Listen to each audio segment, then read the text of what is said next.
Ils étaient plus de 450 rebelles du FACT, le Front pour l'alternance et la concorde Tchad, à être jugés à huis clos à la prison de Clessou. Parmi les chefs d'accusation, actes de terrorisme, mercenariat, atteinte à la sécurité du territoire national et atteinte à la vie de l'ex-président Idriss Déby Itno, tué au front lors d'une de leurs offensives en avril 2021. Après 5 semaines de procès, le verdict est tombé mardi. Plus de 400 d'entre eux ont été condamnés à la prison à perpétuité. 4 jours plus tard, 380 d'entre eux bénéficient d'une grâce présidentielle. Une décision annoncée samedi par la présidence tchadienne qui a publié la liste des détenus graciés.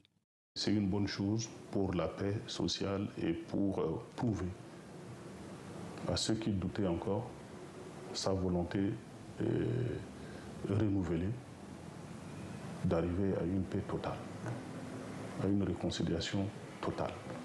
Le président tchadien de transition, le général Mahamad Idriss Déby Itno, avait pris l'engagement de libérer des prisonniers de guerre dans le cadre d'un accord de paix signé en août 2022 à Doha avec certains groupes rebelles. Mais pour l'opposition, cela ne suffit pas. La grâce d'hier, ce n'est qu'une goutte d'eau dans un océan, à mon point de vue. Parce que ce sont des mesures qui sont insuffisantes.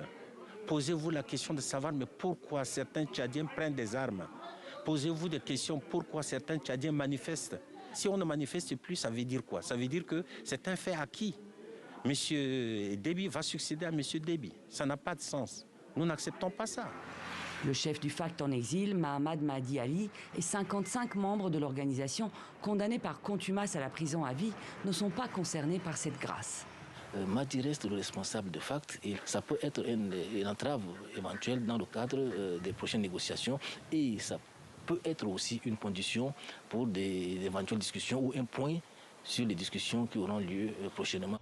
Nommé à la tête d'une junte militaire de 15 généraux à la mort de son père, Mahamad Idriss Déby Itno a été reconduit à la tête de l'État jusqu'en octobre 2024, au terme d'une phase de dialogue de réconciliation nationale.